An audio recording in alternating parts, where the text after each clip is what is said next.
point out that the sun shines down its power to all the world and makes the wind blow strong as it will. I wonder how gentle rains can fall upon the land, so lovely earth can stay lovely still.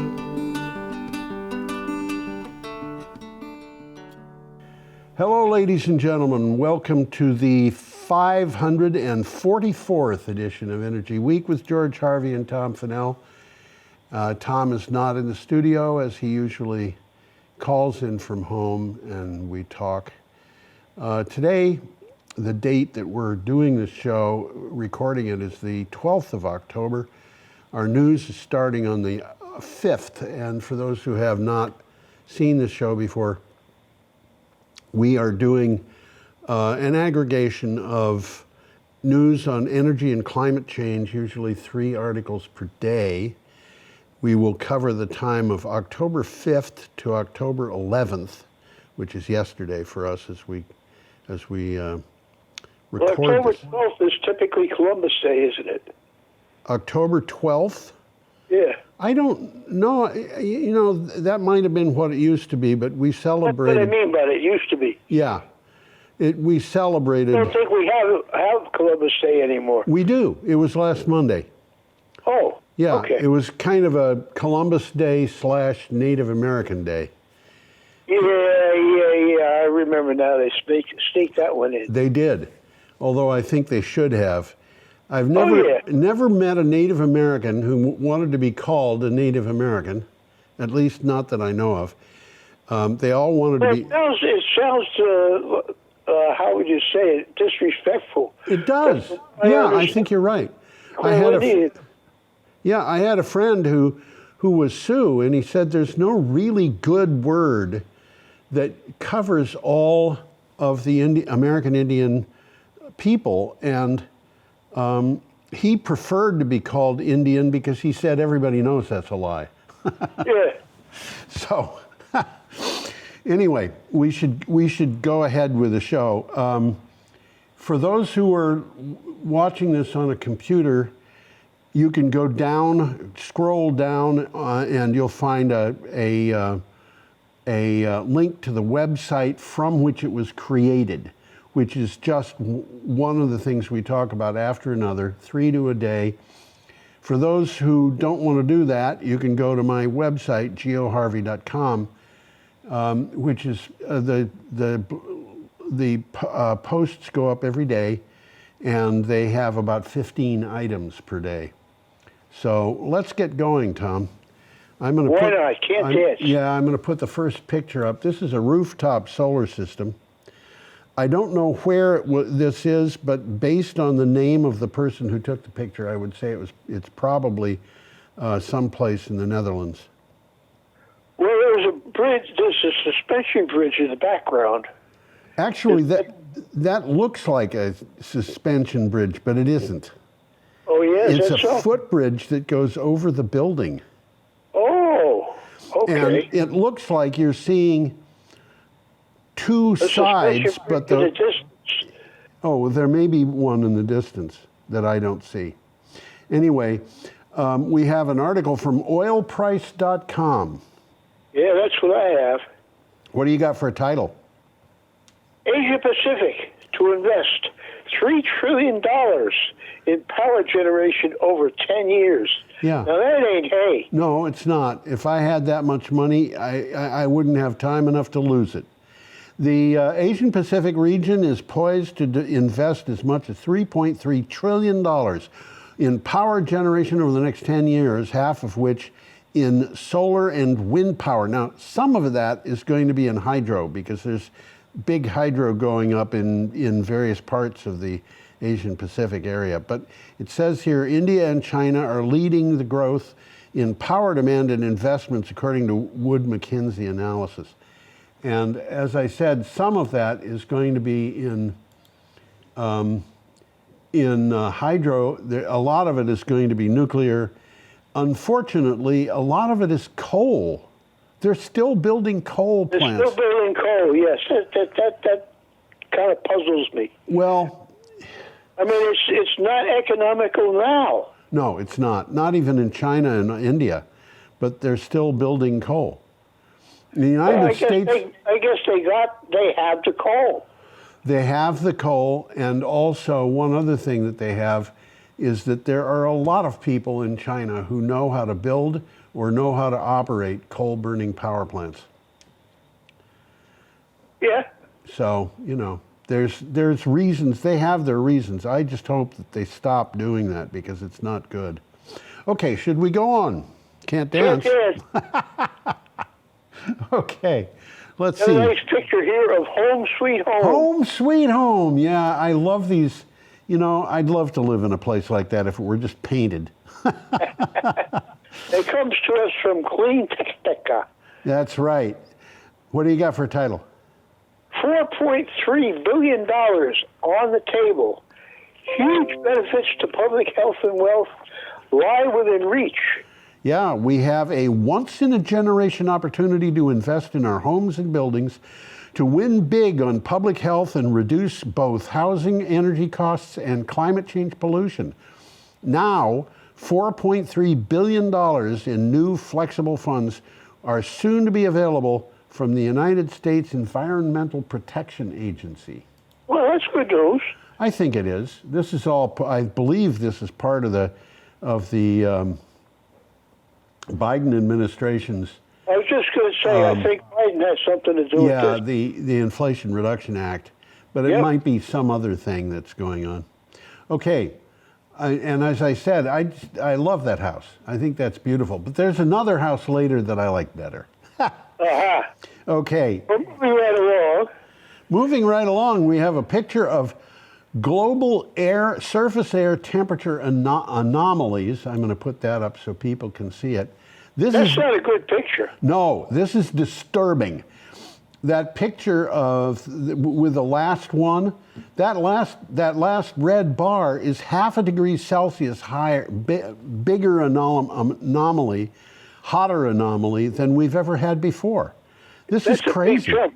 That's a damn big jump. It's a huge jump. Now, that doesn't mean that the temperatures went up by half a degree. It means that the temperature anomaly is half a degree hotter than we've seen before. So this is information that's not easy to figure out. I can't figure it out. Yeah, this is from Clean Technica. Unprecedented temperature anomalies in 2023, which is the hottest year on record. Right. The Copernicus Climate Change Service, with funding from the European Union, routinely publishes monthly climate bulletins reporting on changes observed in the global surface air temperature, sea ice cover, and hydrological variables. The data for September has no precedent. So the word anomalies here means the changes. This is the amount that you are off from what you would normally expect. And in this graph, the period of 1995 to 2005, as I recall, is the baseline period. So the question is, how hot or cold are you compared to that period? And you can see very clearly that the period of 1939, 1940 to say 1980 basically was flat. It went up and down a little bit, and then in 1980 or a little later, it started to climb, and it just climbed. And it's been climbing steadily ever since. Yes, that's right. Except for last year when it jumped. Yeah, that is global warming. That is climate change. And there's no such thing. Yeah, climate change is a communist plot. It came from China, which is the most capitalist country on earth. It's shamelessly capitalist, but they call themselves communists because it's easier to keep everybody under control. Well, it's sort of similar to back in the early days of World War II, where everything was socialist. Yeah. the Nazis were the National Socialist Party in it. Yeah. It was a union of Soviet Socialist Republics. That's right. Neither That's of them right. were really socialist. Well, last week I was talking about how friends of mine used to say that, anything that could be used to make money for somebody but belonged to the government was socialist, and it shouldn't have been, and they wanted all the national parks to be privatized, and they wanted... There's somewhat of a slow movement toward that. It ain't going to happen, though. Well, I certainly hope it doesn't. I don't want to live on a street that belongs to some business in New York City. Well, there are some people that believe that no enterprise is worth doing unless somebody's making money from it. Yeah, and that means that they want to charge you for access to the street at the end of your driveway. And that, if anti-socialism comes to that, then I'm in favor of socialism. Really, it's crazy how that has gone. And I have always been pretty conservative, but the conservative movement of late has me scratching my head. Okay, let's go on. This next picture is what is called the Stanwell Clean Energy Hub. And I want to point out there's what appears to be a coal burning, I think maybe gas burning. It's a thermal energy plant in the background on the left. It has a chimney Cooling towers and a couple of cooling towers, and those cooling towers are needed because thermal power plants, which includes coal, gas, and combined cycle gas, nuclear baseload power plants, are operating at an efficiency of about 35%, thereabouts. Well, they're generating a lot of heat, you got to get rid of it. Yeah.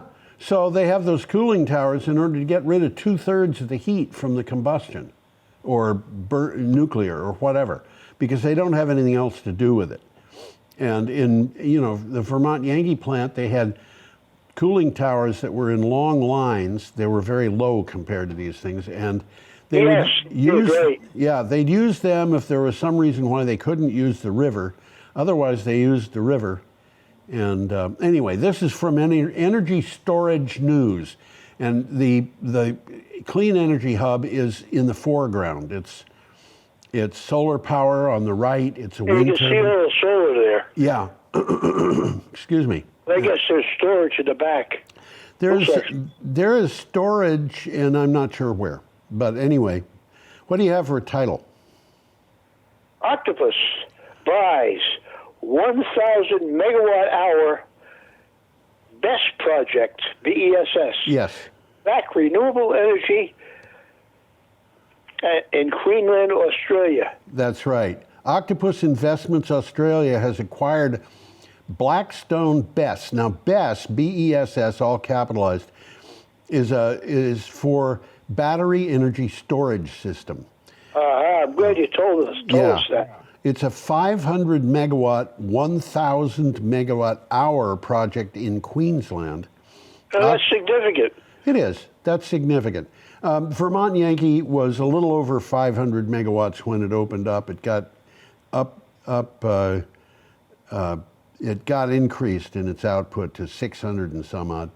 Something like that, yep.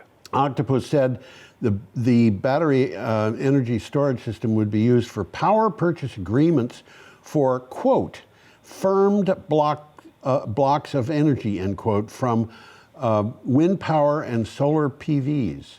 So they're trying to protect themselves from the variations in the market. Exactly.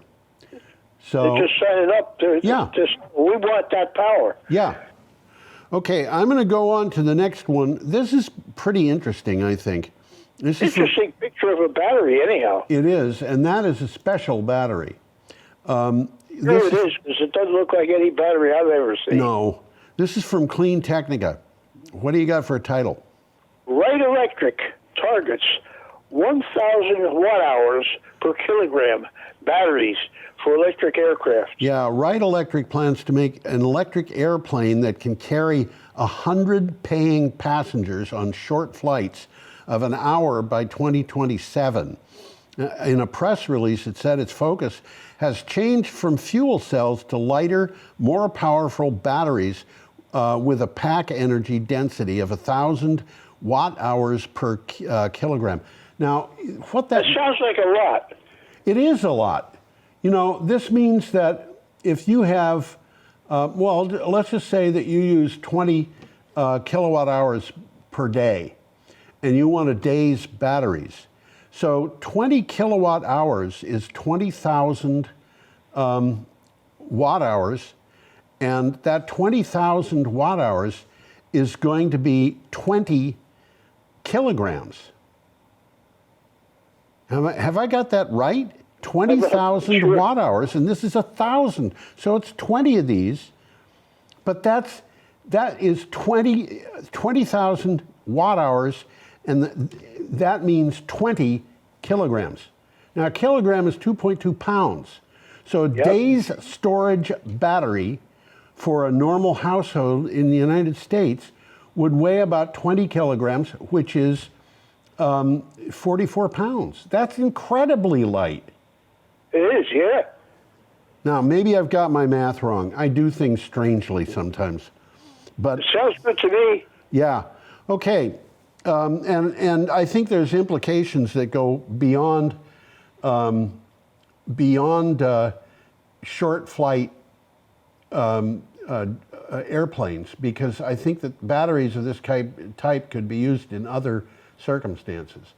Well, there's been a lot of progress in battery technology Oh, man. in the last 10 years. Yeah. I Okay. mean, when I was in college, nothing changed. I know, and that's There was the battery in your car, and then there was the battery that the telephone company used, yeah. and that was about it. That was about it. Oh, your flashlight batteries, too. Yeah, flashlight batteries that leaked. Okay. Now we're up to a thing from the BBC. We have a picture of Las Vegas from satellite, and it's, whoops, wrong one. It's showing what Las Vegas looks like from a satellite that is measuring temperatures. So that's what all of the red is. The red is the higher temperatures, and you see the word car park there, and the car parks are showing out, and you know, streets are showing up because the sun is beating down on them and they're getting hot. So of course they're heating up the whole city. This is from the BBC. What do you got for a title? Car parks in Las Vegas. No, not the picture. Okay. Novel UK spacecraft maps. Oh, That's novel okay. UK spacecraft maps heat variations across the Earth. That's right. A novel UK satellite has returned its first pictures of heat variations across the surface of the Earth. HotSat-1, wow, what a name, can trace hot and cold features as small as 3.5 meters. That's about 10 feet. A little bit, yeah, a little bit more than 10 feet. In the initial imagery, a Chicago train is observed moving through the night, and the flames across the Canadian wildfires are mapped. So that's what their imagery looks like. So I think we should just go on from there. That is useful for various purposes, but that have to do with energy and climate change and things like that. This next article, though, is from Clean Technica, and I think it's important. People should understand this one.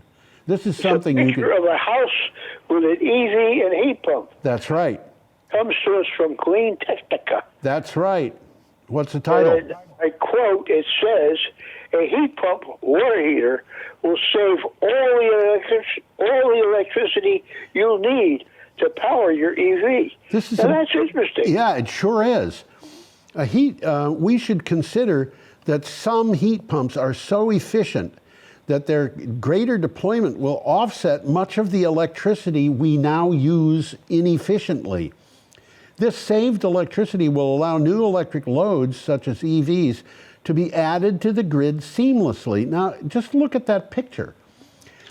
In the upper left, you see the amount of kilowatt hours you need to power your home with new EVs. And the below that is the number of kilowatt hours that are saved from the from electric to heat the heat pump water heater. So your electric. You said that because I'm looking at the picture and I can't really quite make it out. Yeah, the upper figure 2,363 is the number of kilowatt hours you need for your car. Okay. The lower figure, 2,820 kilowatt hours, is the amount that you save by switching from an ordinary electric water heater to a heat pump water heater.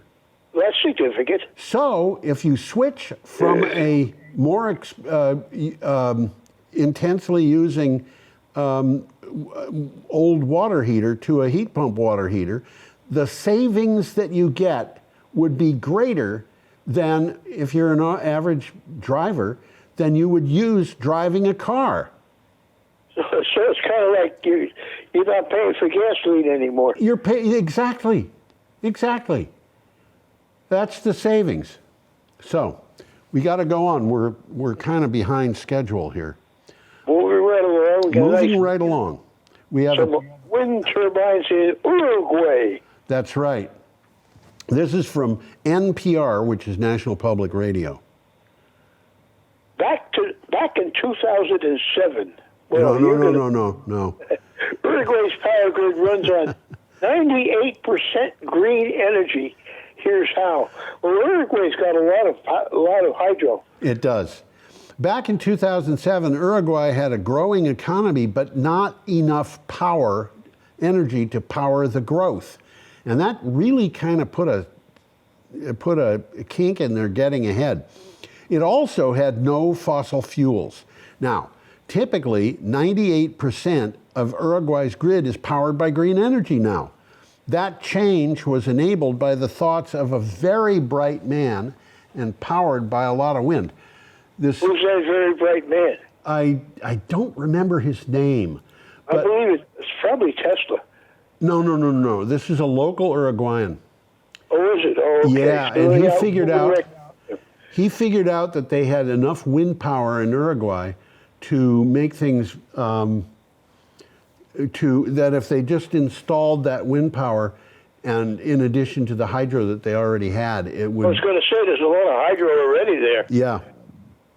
Uruguay. That's all they have really is hydro. Yeah, Uruguay and Paraguay are both. Paraguay, for crying out loud, is like 1,000% green. It produces far more energy than it could ever use.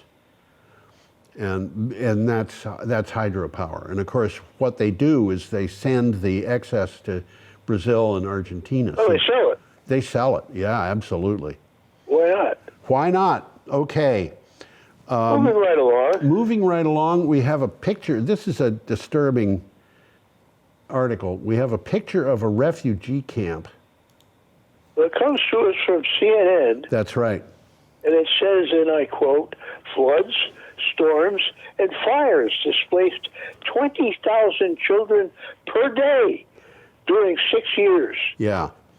Well, it's more than 6 years, I'm sure. Oh, yeah. Over 43 million children were driven from their homes by floods, storms, droughts, and wildfires over the 6 years from 2016 to 2021.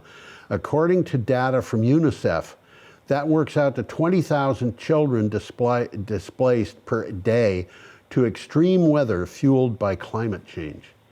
And wow. These are little kids walking down a path in a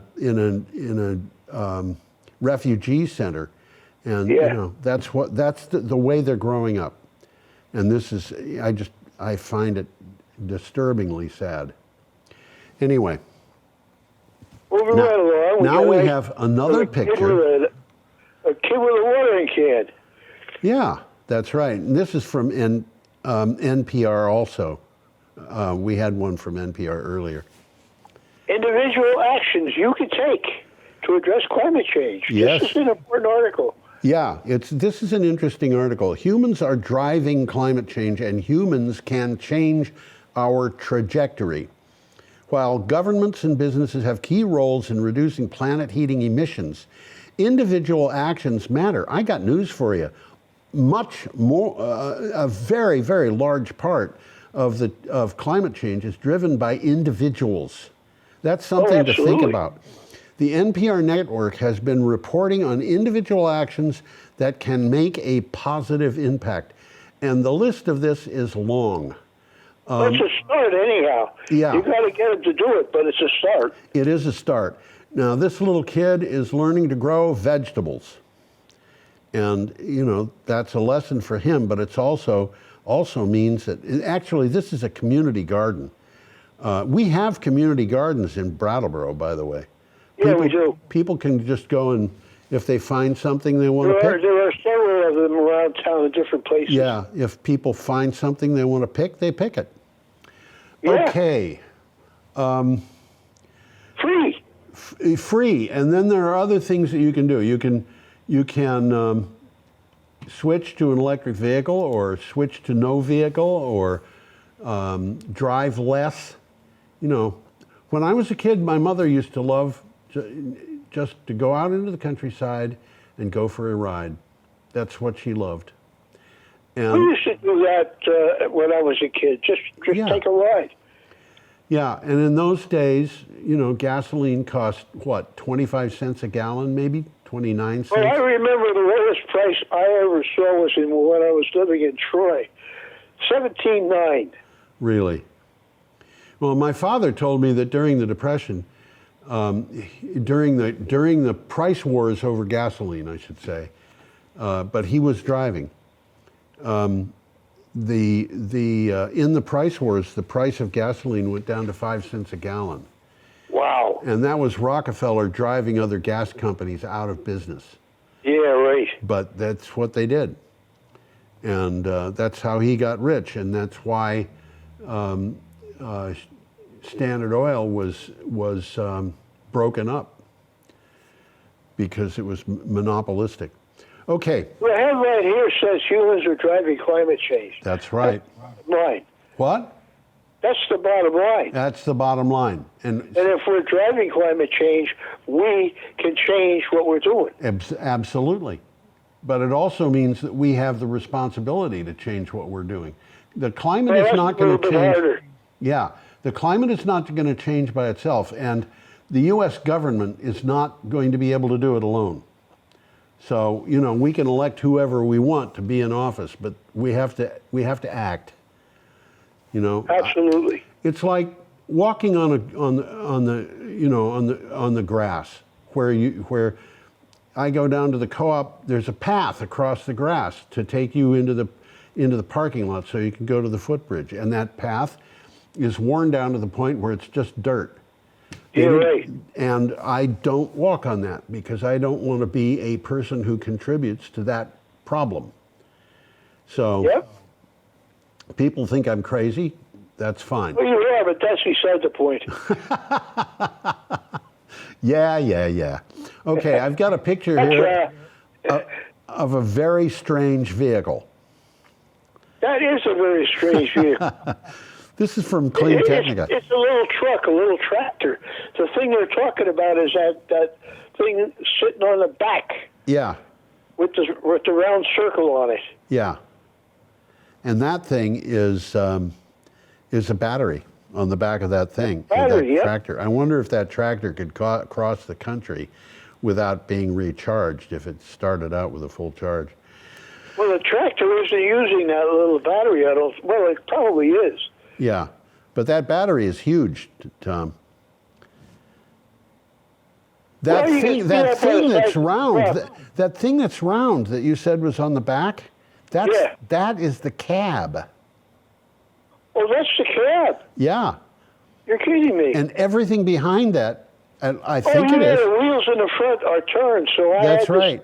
backwards, yes. Yeah, and that whole back end is a battery and various components that are attached to it. So what do you have for title? BMW. lends EV batteries to a weird new diesel-killing electric vehicle. Yeah, EVs can be used as mobile energy storage devices. A U.S. company... Yes, they can. Yeah, a U.S. company, Danar, developed a series of wheeled workhorses to knock out diesel generators and other equipment. They may look weird, but they have packs of powerful BMW EV batteries on them. Now, what that's doing is it's putting BMW batteries, which are normal car batteries, in the back, and it's putting them up stacked so that you have the equivalent of a whole bunch of cars worth of batteries in one vehicle. And the purpose of that is to take it to a site where you need electric energy and use that instead of a diesel generator. Well, the manufacturers of EV cars, yeah, or trucks, really, pickup trucks, are saying they're putting these things in the trunks, which are in the front. That's where right. There used to be a motor. That's right. So they're saying, contractors can drive their truck to the site, That's right. lift up the hood, and they got all the energy they need to work on the site. Yeah, and in this case, you can, with the battery that you've got here, you could power something that's very energy dependent. So you don't need a mobile diesel generator. Okay, our next picture is a picture of McNeil, Arizona. That's what it says. That's what it says. It comes to us from the Sierra Vista Herald. Yes, and that's right. What do you got for a title? Silicon Ranch, SSVEC company, celebrate opening of a new solar farm in McNeil, Arizona. Sulphur Springs Valley Electric Cooperative, that's that's what SSVE. Yeah, that's right. Hosted a ribbon cutting ceremony to formally recognize the start of solar and battery farm with more than 60,000 solar panels in McNeil, Arizona.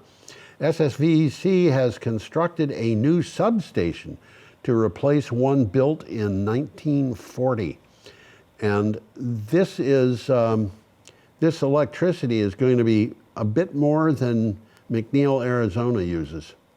Yeah, they're going to feed it into the grid, obviously. Absolutely, absolutely. Okay, I'm going to go ahead if you don't mind. Can't dance. Can't dance. All right. Monday, October 9th. Yeah, this picture of this graph needs some explanation. This comes from Clean Technica. Tell us the title, and then I'll read the blurb and talk about U.S. construction costs dropped for solar, wind, and natural gas-fired generators in 2021. Okay. Now, I don't think that title is actually true, but or I should say it's not actually useful. But let me read the synopsis. In 2021, average construction costs of U.S. natural gas-fired generators fell by 18% from what it was in 2020, though costs of combined cycle baseload plants decreased 8%. Costs fell by 5% for turbines and by 6% for solar PV systems. And I think the reason I put this up is because I want to explain that those figures really don't tell the whole story. The problem is solar went down, wind went down, natural gas went down. It looks like natural gas here is a lot cheaper, or was in 2021, a lot cheaper than utility scale solar or wind. But when you get into the figures, you find out that this graph of natural gas on the right side, the one that ends at $920 per kilowatt, really is just an average of different. It's a little bit deceptive, isn't it? It is, of different kinds of natural gas plants. And it happens that in 2021, the cost of building a combined cycle natural gas plant, which most big utility, baseload utility natural gas plants are, the ones that produce inexpensive, relatively inexpensive electricity, the cost of those was well over $1,200. The thing is, they're averaged against the turbines that look like jet engines. And those only cost about $575 per kilowatt. So they're really, really, really cheap. And they get thrown into that and averaged, and they bring the cost down. So it's a little bit deceptive. It's a little deceptive. And furthermore, though the cost of the turbine plants went down a lot, the cost of combined cycle natural gas went up. So the combined cycle natural gas in 2021 was at a cost that was maybe 85% of wind power. Explain what you mean by combined cycle. Well, combined cycle means that you've got two cycles. The natural gas is burning, and just think of it this way: you have a fire, it runs a boiler. Now, getting that boiler going is going to take a third of the heat. So 2/3 of the heat goes up the exhaust pipe. What if you took that exhaust pipe and put it under another boiler? You'd get energy out of that too. Sure you would. So it's much more efficient. The thing is, the cheap natural gas plants, which are running turbines, are the ones that produce peaking power, and which is expensive. It's unbelievably expensive. And some of those plants operate at a capacity factor of 9%. Boy, that's not a lot. It's not a lot. It means that they get turned on, Friday afternoon if there's a demand for them, and they charge a load of money for running that plant for 4 hours, and then they shut it down. And next Thursday they may turn it on again. They only turn it on if there's a reason to do so, and there's only a reason to do so if the grid is getting into trouble over the demand. And so predicted is. Yeah. So people talk about, solar, the sun doesn't always shine, the wind doesn't always blow. Well, there's a problem with baseload power, and that is it is inflexible. And so if you're going to be dependent on baseload power, you have to have something else to supply the flexibility. We're getting way behind schedule here, Tom. Let's catch up. Let's move along. We've got a picture of the Amazon drought. Yeah, that's right. I guess all that gray stuff means dead forest. That's right. Those are dead trees. What do you have? This is from ABC News. What do you got for a title? Droughts in Brazil's Amazon is sharpening fears for the future. Extreme drought is sweeping across the Amazon, Brazil's Amazon. Historically low water levels affect hundreds of thousands of people and wildlife. Experts predict the drought could last until early 2024, and the problems stand to intensify. One man noted, quote, "Without water, there is no life," end quote. Say that again. Without water, there is no life. That is a quote that's significant. from an Amazon Indian. So we have to go on. We have a picture not far from home. Yeah, it looks like Montpelier. It looks an awful lot like It is Montpelier. Looks like a river flowing through Montpelier. It looks like a lake in Montpelier. Yeah. This is from ABC News. Vermont's flood-damaged capital is slowly rebuilding. Yeah, nearly 3 years after severe flooding in Vermont's capital city, Montpelier, businesses launched an event with food trucks, music, street performers, and so forth to celebrate how much they have rebuilt. They remind the public not to forget them as they struggle to make a complete comeback. So Montpelier They got flooded pretty bad. They had it pretty bad. That's a bad flood. That's not a good flood. I don't know what a good flood is. Okay.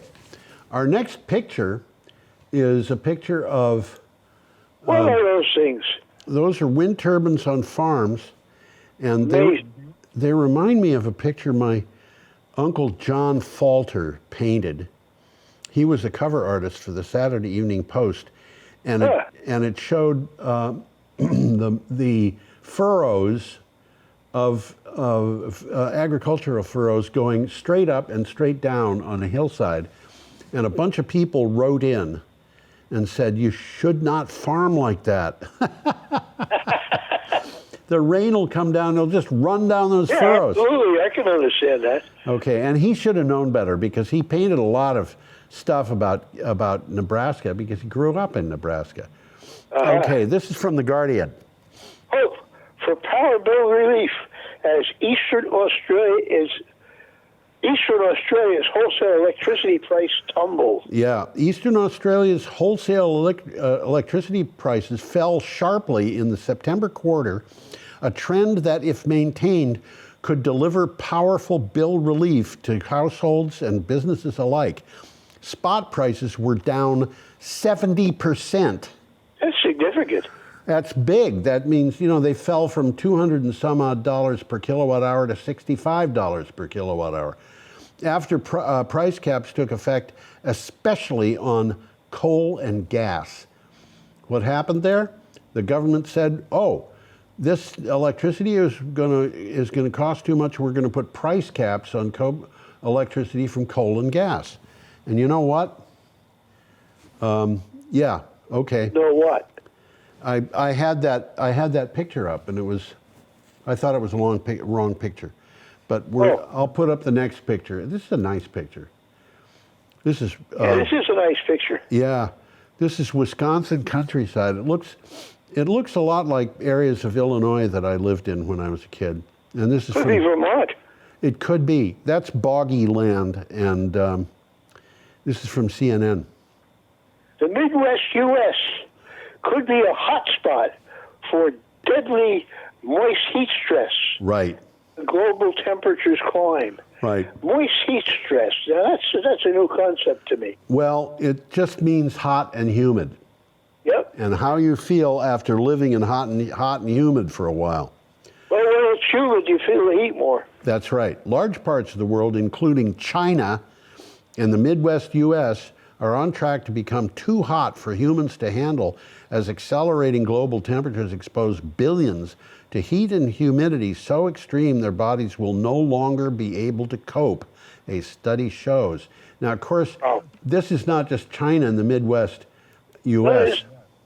This is also a lot of places. A lot of places. Think about the Amazon. Think about India. There's going to be parts of India which are terrible. Southeast Asia, there are going to be big parts of that are going to be terrible. Places like Egypt, I would say probably lots of Egypt is going to be really hot, but it's not going to be humid yet. It won't be humid until, I don't know, something will have to change. Okay, I'm going to go along to... This is supposedly a picture of Texas, but I don't recognize Texas in it. I was going to say, do you recognize Texas in that? No. Neither do I. I think part of the problem is that north is not up. And I think that on the right side there, you get kind of the Gulf Coast, but it's tilted. But anyway, it doesn't really matter. This is that's just NASA Earth Observatory, and we have comes from Clean Technica. I was going to say that. And it says, quote, peak hourly U.S. electricity demand in July was the second highest ever. Yeah.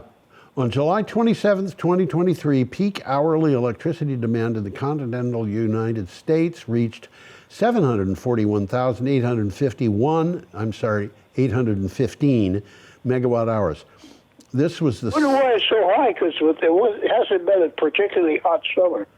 It was a horrible hot summer for the Southwest. Okay. This was the second highest since the Energy Information Administration began collecting data in 2016, and it was just under the high of 742,704 megawatt hours recorded in July of 2022. So this is for the whole United States. That's for the whole United States. We didn't suffer anything like the No, not at all. problems that other parts of the United States did. It was a relatively cool summer here. It was relatively cool. We had a couple of hot days, and that was it. It was, and I don't think that's going to happen very often in the future. But it's like Phoenix. My granddaughter lives in Phoenix. And the temperatures in Phoenix, the highs in Phoenix were above 110 degrees for I think we talked about that last week. 30 days in a row. Wow. And then they had a day when it didn't hit 110, it only hit 108. And after that, they had more days of 110. And Wow. in the monsoon season, maybe this is something we're going to talk about. No, it's not. Well, I think we Phoenix did is talk a about pretty it. hot place. Yeah, it is. But in the monsoon season, they have all their rain. And they had 0.15 inches of rain in the monsoon season, which lasts 3.5 months. So they didn't get any monsoon season. They didn't, what can you say? All right, our next picture is wind What are turbines. those funny-looking things? They're wind turbines, Tom. You know they're wind turbines. Okay, and this is from Clean Technica. People are okay with wind and solar installations in their neighborhoods. Yeah. A major That poll. goes against what we've been hearing. It does. There are a lot of places where there's big agitation against wind and solar.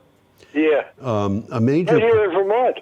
Oh yeah, Vermont is horrible in that respect. It's like people in Vermont don't care what happens to their grandchildren.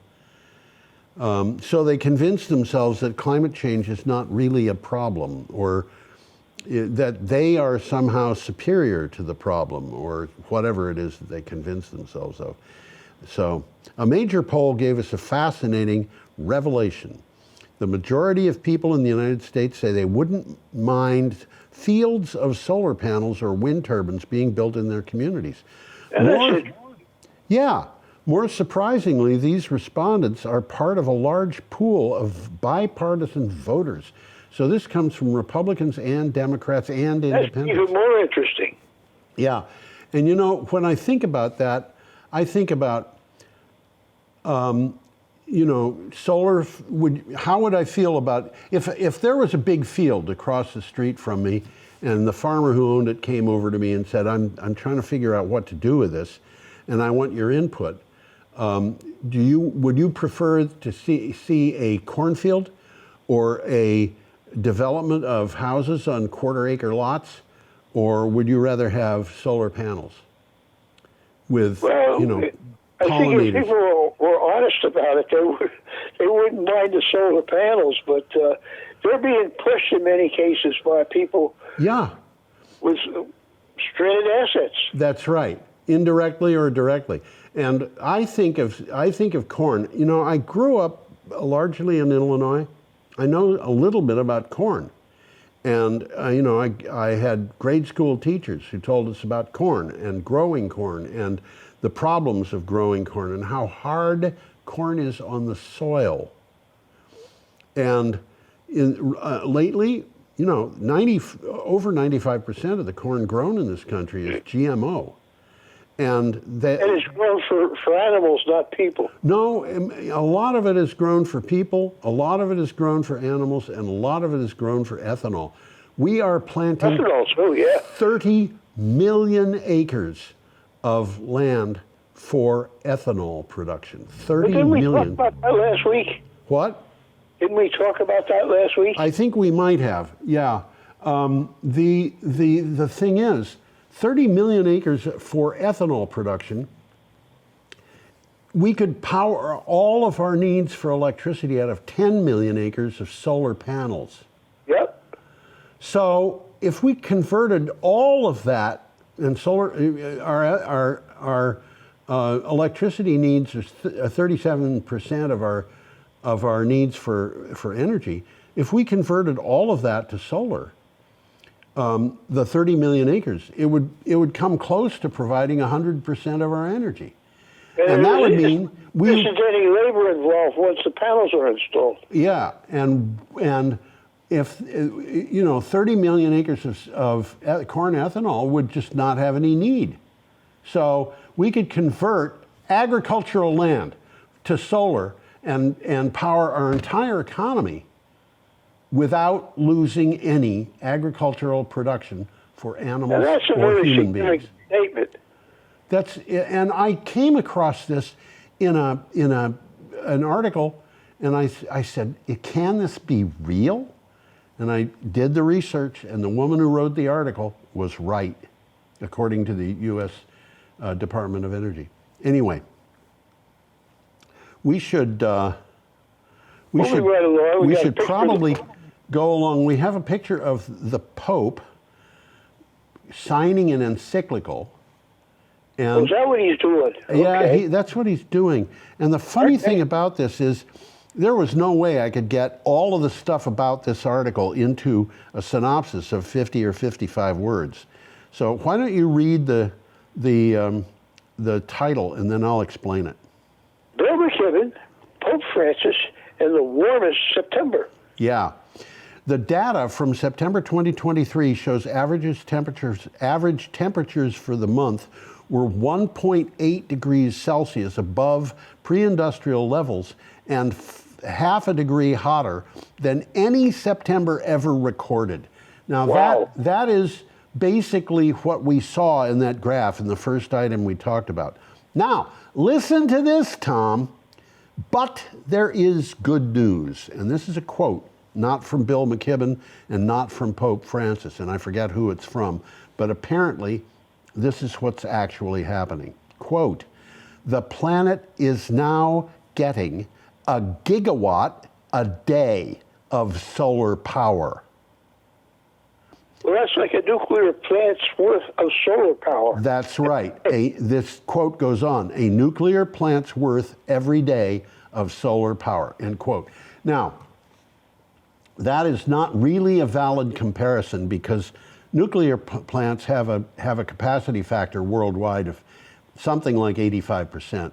And solar power is going to have a capacity factor of maybe 15 or 20%. So this is really more like a quarter of a nuclear plant every day. Nevertheless, that is a huge amount. Now, we talked about Fatih Birol, the head of the International Energy Agency, last week, saying things have gone out of control, but he has hope. And it's because of this that he has hope. He has hope because we are converting to solar and wind so fast, it's unbelievable. So, well, as Bill Clinton would have said, it's the economics, stupid. That's right. So Bill McKibben had things to say about this, and Pope Francis had things to say about this, but the bottom line, the important thing about this particular article is we have hope. And why do we have hope? Because there is so much renewable energy being installed, okay? Now, I told you when we looked at that little house out in the wilderness, and I said I'd like to live in it if it were only painted, that there was another house. Here is the other. Here it is. Here is the other house. And I don't think I could live in this house because it looks a little too expensive for me. But that is a house in Vermont, and I happen to know that it's in Woodstock. Well, Woodstock's an expensive town. It is, but it's a beautiful town. It's fun just to visit it. Okay, what do you have for title? This, by the way, is from Utility Dive. Green Mountain Power proposes energy storage for all Vermonters. Now, that's good news. Can you imagine this? I don't think the title is correct, by the way. I think they are proposing energy storage for their customers, but that's 75% of the 75% of the state.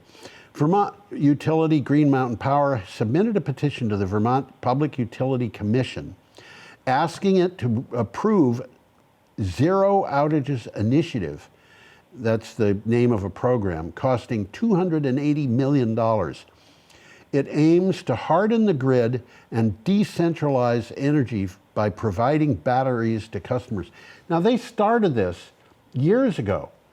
They started it with a system where they would install a Tesla Powerwall battery in a person's home, but there was only a limited number of these batteries that they could install. And they got a deal that that's right. It's free if they can use it. Well, it's not free. It was actually $15 a month. But when you consider what you're getting for $15 a month, it's basically free. They needed a place to put these things, and they wanted to test the program.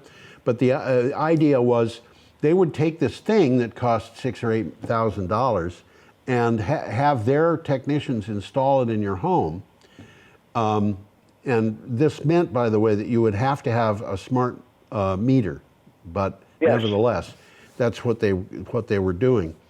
And if the demand on the grid got too high, they would be allowed, under the deal, to take electricity out of your battery. Yes, exactly. If the grid failed, then you could use the battery for your backup, and it would back you up for a period of time that would depend upon how quickly you were using electricity. But if you were careful, it could be a day or longer. And this was a really good deal for a lot of people. Now they've got it extended, and the cost to the consumer was $15 a month for that. And that's low. That's very low. If you're concerned about power outages, that's low. I've been through four power outages. I had 5 fingers up, but it's 4. I've been through 4 power outages that lasted longer than a week. Wow. Yeah. 2 when I was living in down by Plymouth, Massachusetts, and there was Hurricane Bob and the perfect storm that came within just a few months of each other. And each of those put me out of power for a week. I was living on a peninsula that was very, very small in Plymouth Bay.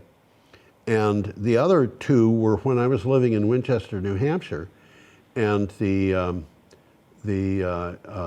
had winter storms that knocked down huge areas. And for a week? Wow. Yeah, for a week. I was at the end of the power line. You know how that is? Okay. I have a final message for our viewers, which I'm putting up. It says, have a preposterously productive week. You hear that, Cat? So I'm going to wave goodbye, and I happen to know, because I know Tom, that he's waving goodbye. And is your cat waving goodbye? Well, I can't see him now, so I don't think he is. He might not be. Taking a nap. Yeah, he's probably. That's what cats do best. Yeah. Yeah, okay. they're good at it. Cats are very good at napping. They are really good. I had a friend once who told me, if you want to know how to relax, calm down, watch a cat. Watch a cat, absolutely. Absolutely. They know how to do it. So what do you have to say to everybody, Tom? You always say it. You all come back and see us now, you hear? There you go.